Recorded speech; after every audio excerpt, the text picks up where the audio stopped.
Stories has no energy of its own. Your attention and belief is its food. Remove the attention and the problem starves. A story is nothing but a thought, a sequence of images, memories, fears, hopes, fantasies stitched together by your mind. That story has zero power on its own. It cannot move, cannot act, cannot hurt, cannot heal. It is a ghost. The only thing that gives it life is you, your attention, your belief, your identification. When you look at it, it grows. When you believe it, it solidifies. When you fight it, it becomes stronger because even fighting is a form of attention. This is what I mean when I say stories have no energy of their own. Your attention is their food. The story of I was wrong, he said this. Why did she do that? My life should be different. All of these are mental movies playing in an empty theater. If you stop sitting in the audience, the movie collapses.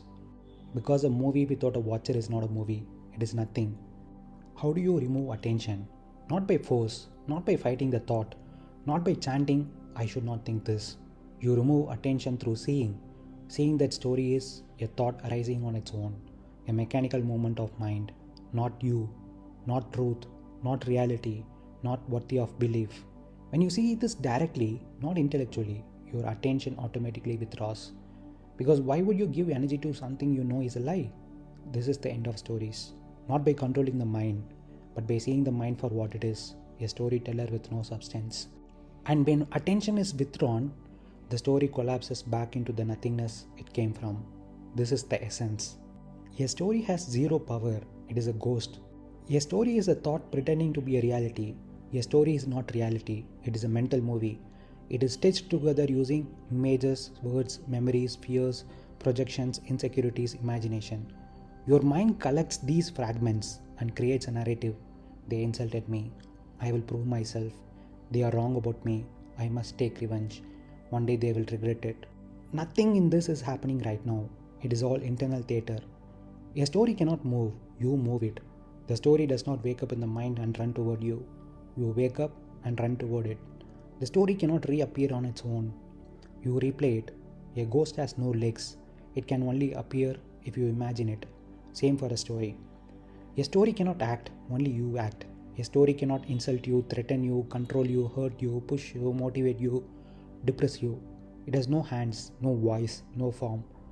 It is literally electrical impulses in your brain, replayed by memory. If you do not obey the thought is helpless. A story cannot hurt you. Your belief in the story is what hurts you. If someone insults you in your dream, can it hurt your physical body? No, because it is not real. The story in your mind is the same. It is happening only in the mind space. The pain comes from identifying with the story. The story says you are unattractive. The pain happens because you believe this is about me. But the me you are defending is also story. A story hurting a story.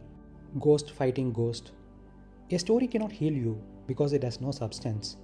Many people think, if I repeat a positive story, I'll feel better. But that healing doesn't come from the story. It comes from your belief in that story. The story itself has no power. Your belief is the power. I am strong and I am weak, or both vapors. The only difference is which vapor you nourish. A story is a ghost because it looks real, it feels real, it speaks in language you recognize. It imitates reality perfectly, but at the core, it is empty. The ghost appears frightening in the dark until you switch on the light. Then you see there is nothing. Similarly, when awareness shines on a story, you see that it is made of nothing but thought. A story dies the moment you stop feeding it. This is the most important part. A ghost disappears instantly when you stop imagining it, because its existence was only imagination. The same with the story. You stop replaying it, believing it, identifying with it, attaching emotion to it, and it collapses. Just like mist dissolving when sunlight touches it. The real truth. Stories do not torture you. Your attachment to the story tortures you. The story of someone insulting you, it has no claws, it has no teeth, it has no force. Your ego's identification with the insult is what creates the pain. The hurt self is another story. The I'll prove myself is another story. The I am not enough is another story. All of it is mental vapor. Let me give you the simplest example. Right now, if you stop thinking about the insult, does the insult exist anywhere? Can you locate it in the room? Can you point to it? Can you find it in your body? No, because it exists only as a ghost in the mind. Disappear attention, then ghost vanishes.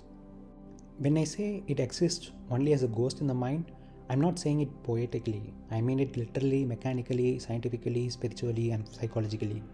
A ghost is something that looks real but has no physical existence. You can see it in your imagination. You can feel it emotionally. You can even fear it. But try to touch it, there is nothing there. A story, especially an old wound, is exactly like that. It has no shape, no body, no place in the room, no physical form, no mass, no substance. It is pure appearance, just like a ghost. A story has no existence outside your mind. If a thought or story was real, it would exist even when you don't think about it. But what happens when you stop thinking about it? It disappears. Where did it go? Did it run away? Did it hide? Did it dissolve in the air? No. It never existed outside your mental screen. Just like a dream disappears the moment you wake up. The dream didn't go anywhere. It was only ever occurring inside consciousness. Same with your old insult story. Your mind creates the story using memory and imagination. Let me show you the exact mechanism.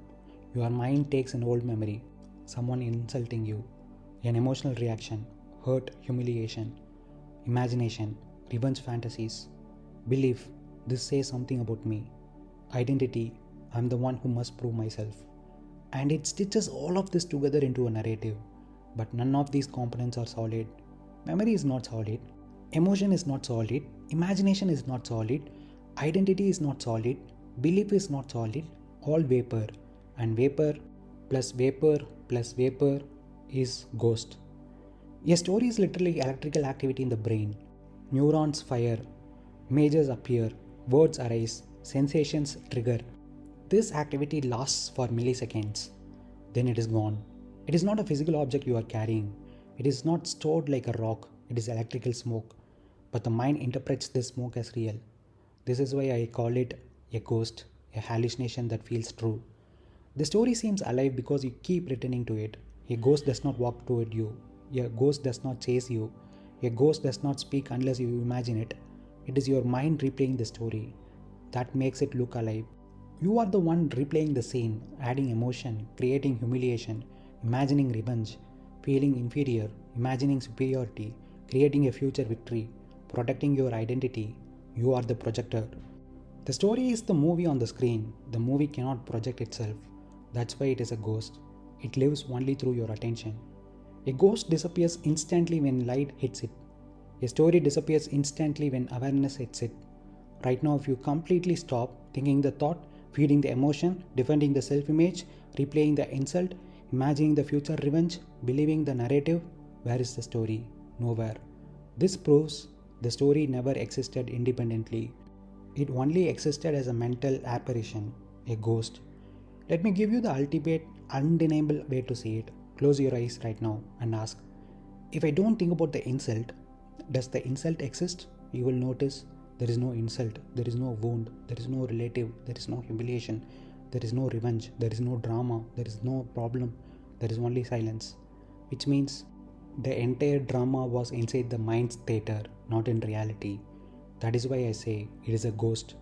Only real as long as you imagine it. Zero existence the moment you stop. The me you defend does not actually exist. Not in the way you think it does. Not as a solid, permanent, real entity. It is a bundle of old memories, emotional residues, wounds, praises you received, insults you collected, desires, fears, images of who you want to be, images of who you are afraid of becoming. This bundle is what you call me. You guard it as if it is a precious possession.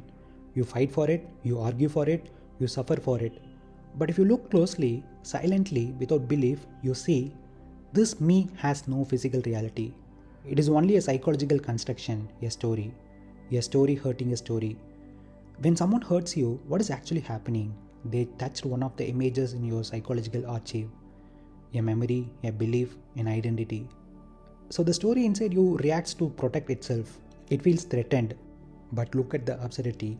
A story reacts to a story. An image reacts to an image. A ghost reacts to a ghost. There is no solid attacker and no solid defender. Just two bundles of conditioning clashing. It is like two movie characters fighting each other while the screen itself is untouched. What is real?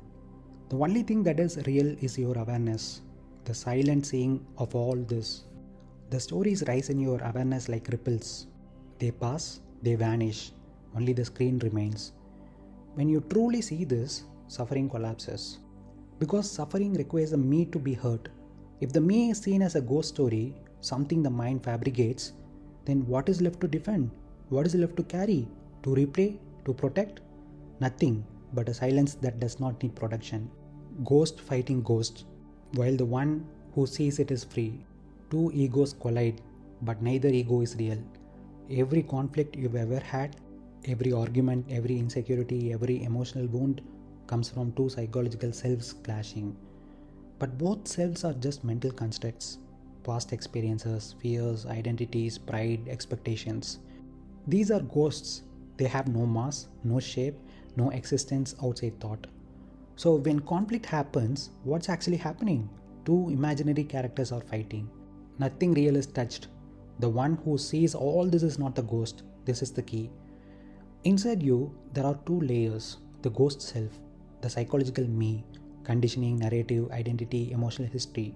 And the second one is the witness, the silent awareness that watches the ghost self, the one who sees thoughts appear and disappear, the one who notices reactions, the one who is untouched. This witness is not created by memory. It doesn't age. It doesn't get hurt. It doesn't defend. It simply sees. When a ghost fights a ghost, the witness remains untouched. This is the freedom. Thoughts can rage, emotions can rise, identities can get triggered, but if you are rooted in the witness, if you see the entire drama, then you are not in the drama, you are watching it. Like watching two shadows on a wall argue with each other. Their violence never reaches you. Their chaos never strains you. Freedom comes from seeing, not fixing.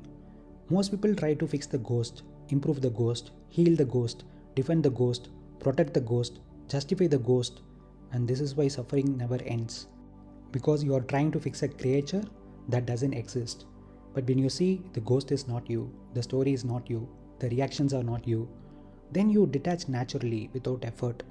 Freedom is not an achievement, it is a realization. The moment you see the ghost, you are free from it. Freedom is not tomorrow. It is not after 10 years of meditation. It is not after healing your childhood. It is the instant you see, this is just a ghost, an old story rising again. And in that moment, the entire machinery of suffering collapses. No fight, no technique, just seeing.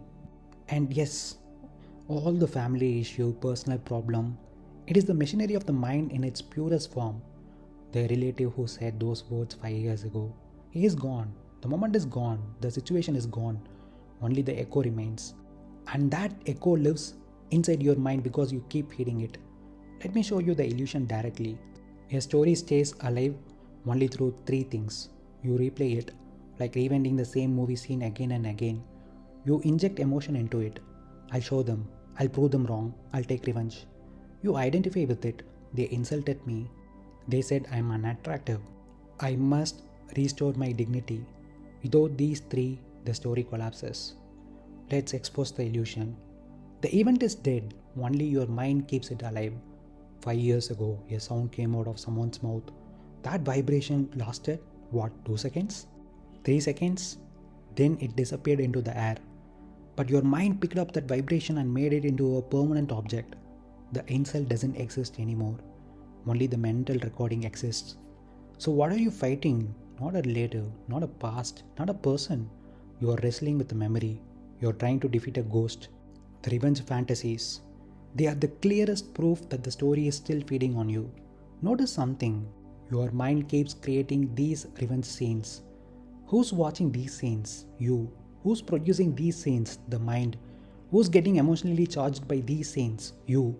This is how the mind keeps you trapped. It keeps feeding you content that provokes emotion, and those emotions give more life to the content. This is the loop of suffering. The personal hurt is the biggest illusion. An insult only hurts if there isn't someone inside to be hurt. But when you look carefully, is there a Tarun inside? Or is there only thoughts, feelings, sensations, memories, reactions? Who exactly was insulted? A mental image of yourself. I am this, I look like this, I must be seen as this. The people you hate never touched you.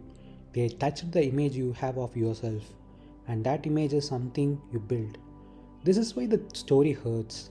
You are defending a picture in your mind. The insult does not hurt you. Your identification with the mental self image hurts you.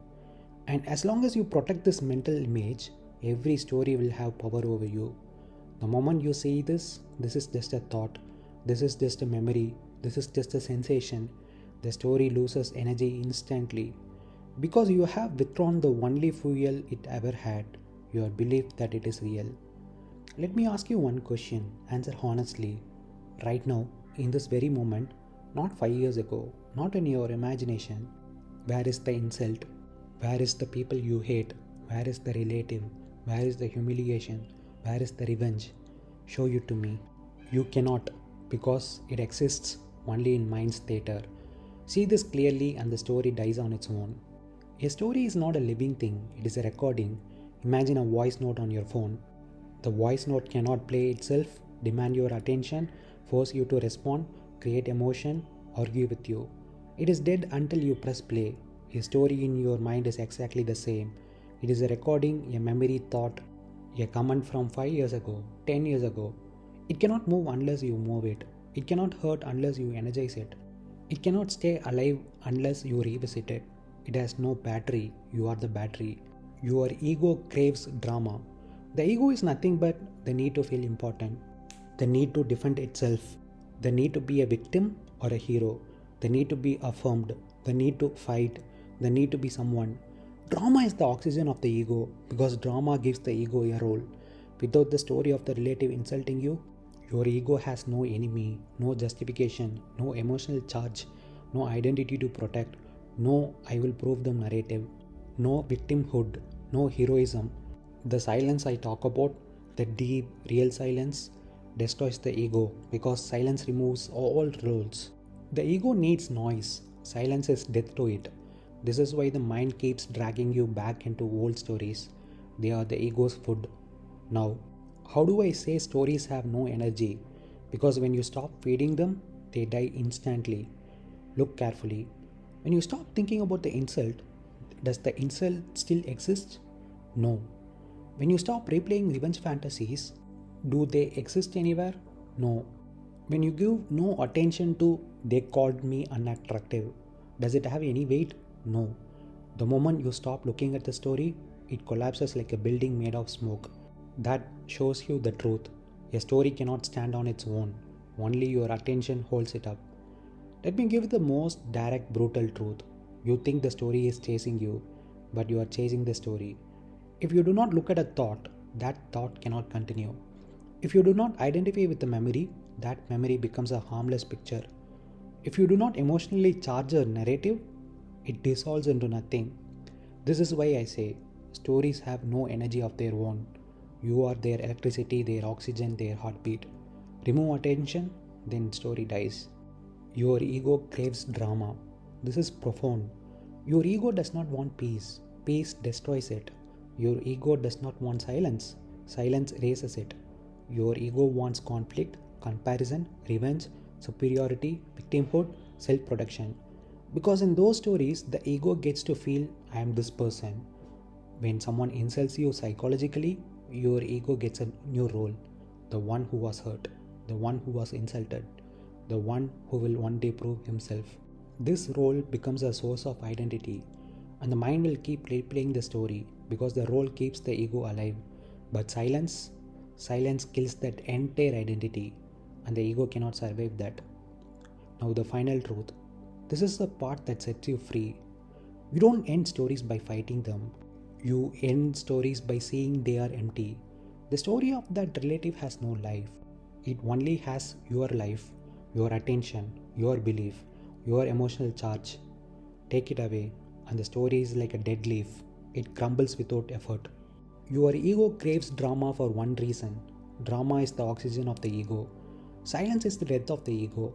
What is the ego actually? Not some mystical thing. Ego is your sense of me, the psychological identity you carry. It is made of your past, your memories, your humiliations, your achievements, your insecurities, your pride, your fears, your ambitions, your wounds, your beliefs, the stories you replay. Strip all this away and the me collapses. The ego is basically a bundle of stories pretending to be a person. This is important. The ego does not exist without story. Why does the ego crave drama? Because drama provides continuous storylines. Drama gives the ego an enemy, a wound, a reason to be angry, a justification for suffering, something to protect, something to prove, something to fix, something to achieve, something to defend, something to chase, something to replay. Drama is fuel, drama is identity, drama is I exist. Without drama, the ego has nothing to hold on to, so it creates, maintains, and inflates drama. Every tiny incidents become massive psychological movies. Why does your ego hate silence? Because silence is the absence of story. And if there is no story, there is no me. In silence, there is no one to defend, no one to be insulted, no one to prove anything, no one to be superior or inferior, no one to feel wounded, no narrative to maintain. Silence erases the psychological self. So the ego experiences silence as death. That's why your mind instantly tries to fill silence with old wounds, revenge fantasies, comparisons, fear scenarios, pride stories, humiliations, ambitions, trauma loops, anything to avoid the void. Because silence is where the ego dies. Why is your ego maintaining those old stories of relatives insulting you? Because it needs a role. Your mind has created a role called the one who was insulted and will one day prove himself. This role gives you identity, motivation, emotional charge, a victim story, a hero story, a justification for your ambition, a wound to protect, a reason to exist psychologically. It doesn't matter that the incident happened 10 years ago or 5 years ago. The ego does not care about time, it only cares about survival. If the ego finds a story that gives it emotional fuel, it will cling to it for decades. Why does the ego fear silence? Because silence shows you a horrifying truth. Without your stories, there is no you. There is only awareness. There is only presence. There is only this moment. And the ego cannot survive this moment. It can only survive in past, future, memory, imagination, fear, pride, conflict, narrative. Silence starves all of these. The mind's true machinery is this: the mind is a story generator, the ego is a story collector, drama is the story enhancer, silence is the story destroyer. That is the entire mechanism. Once you see this, you stop asking, why am I trapped? You start saying, I am the one feeding the trap.